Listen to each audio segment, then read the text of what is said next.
as you heard, we got some distinctive voices from the male and the female, and they seem to mention my name and Gary's name. Well, that's what we thought anyway. So we'll review the footage and we'll find out if that's what happened or whether that was just wishful thinking. But it did seem.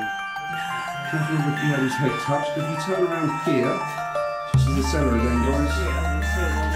Here. It's a stairwell. I don't think so. That's just a light, mate.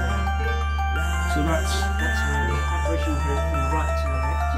You came through that doorway, straight through the door, and then through that left-hand side piece of framework there. Mr. and Mrs. Davidson, we're trying to communicate with the Davidson family. Obviously, this is a couple of 200-300 years old, this property, so there could be spirits here from anywhere in that period. So.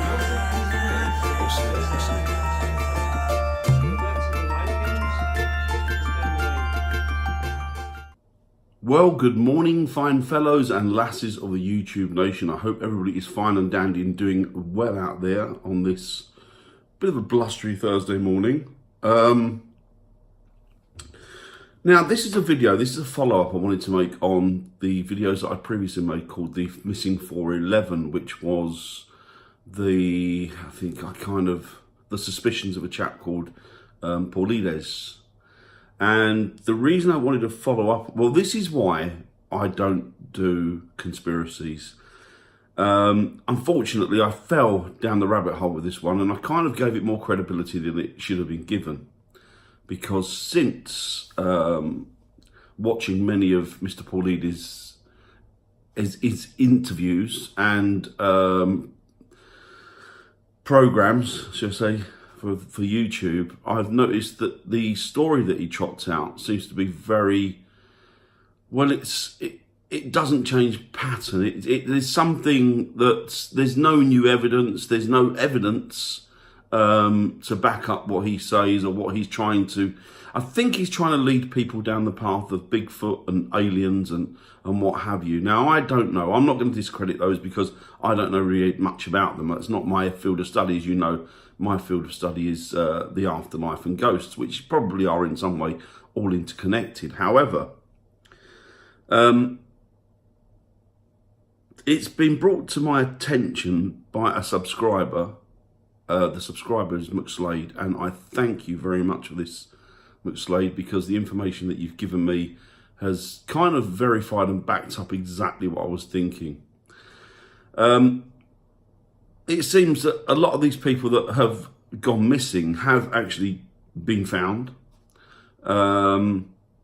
It also, I mean, there's definitely some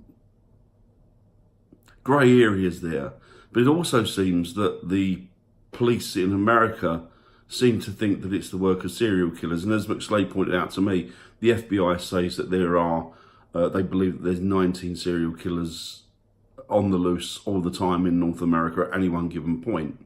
So that's, that's good information. And for your information as well, not for McSlade's, but for everybody's information, we also have serial killers on the loose over here. I'm not sure, I think Hazel used to do psychology, and I think that there's 4, don't quote me on this, but I think it's somewhere in the region of 4 to 5 serial killers that are out there at any one time in the UK. So it's quite the epidemic. Now, 19 serial killers is a lot. That's, if you subscribe 100 murders to each serial killer, which can easily be done, that clears up a lot of numbers. And that's not taking into consideration that there may be lots and lots more serial killers out there, or other ways that these people have fell foul to either the elements or to wildlife or to a number of other weird and wonderful and not so grey areas they fell foul of. But so I've been watching Mr. Paulides, and as I say, he doesn't really come up with any new evidence. And the one thing that kind of threw me with him is that he produces these books.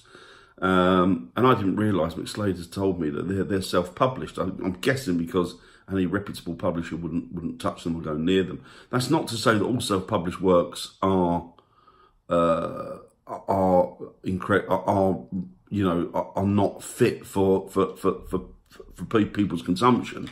I'm just saying that it seems that with such an incredible story as he's got, and with such a remarkable background that he's got, you would believe that they would be happy to publish his works. But if they're staying clear of them.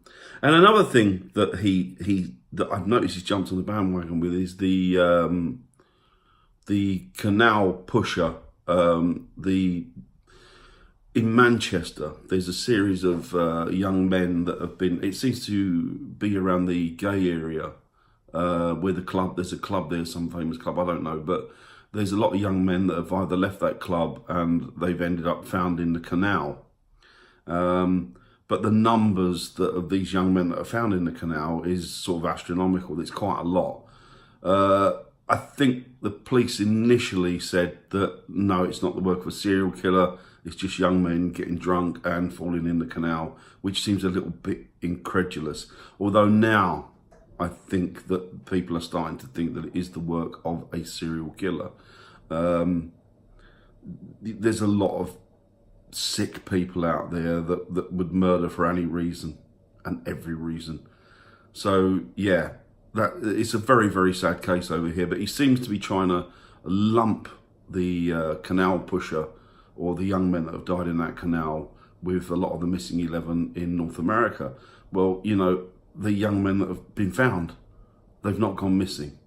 So it seems that he's grasping at straws and he's pulling things from left, right and centre to corroborate his story, or he's trying to put a jigsaw puzzle together where the pieces don't fit. So he seems to be cutting them and tailoring them to his own ends so that they do. But even though he doesn't do it very well, because you can still see the joins and the gaps. So yeah, this is why I don't want to go down the route of conspiracy theories, because there's always money to be made from them. There's always people out there. It's kind of a snake oil salesman tactic, isn't it? It's just, you get an idea, you ascribe it to something, and then you run with that idea, and then in the hopes that people buy into it. I'm not saying everything that he said can be discredited, but it just doesn't sit right for me after looking into it, looking at reports that I've seen online, and I've sort of chased it from the authorities. A lot of it doesn't seem to tie in.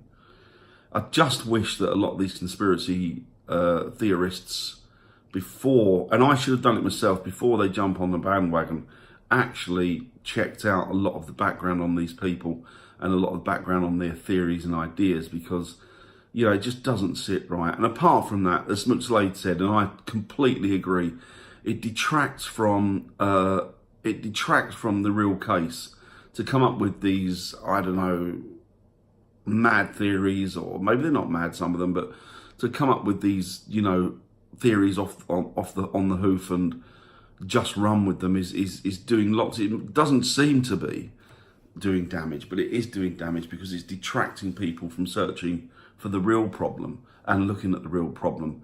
It's creating a mass hysteria where there shouldn't be one, stopping people from walking in these beautiful parks, and they're vast, so people are going to go missing in them. People probably are going to end up where they didn't start out.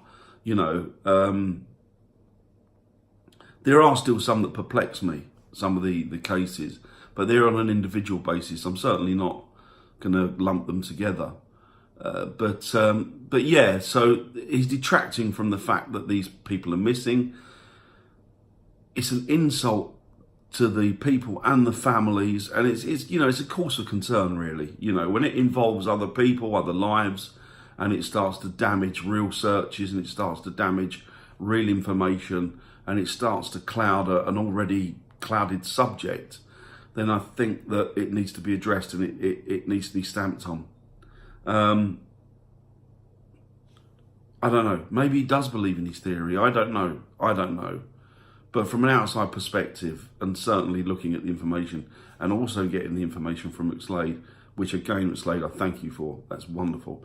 This is what I want. If anybody's got any corroborating or information that flies in the face of something that maybe I've said, please tell me, because I'd like to know, because I'd like to put things right and I'd like to look into it myself and come to my own conclusion. But yeah, it's funny, since I've been looking on YouTube at different aspects of Mr. Paulides and his theories, I've noticed that there are quite a few people that find it a negative and quite an abhorrent thing, and there's quite a few people out there that are saying that, you know, it's a scam or money making. I don't know, it just seems a bit odd to me. But yeah, so that's why I don't really touch conspiracy theories, because there's so much information and disinformation that what it does is it clouds a really, really grey area and subject as it is. So it makes it harder to, you know, sift through everything to get to the truth, which is exactly the problem that has been caused by a lot of these theorists, particularly when they jump on things that are maybe murders, because they are clouding the subject, and they are making or putting obstacles and problems where they shouldn't be. So I apologise for that. As I say, there are still some interesting factors to those missing subjects, missing people.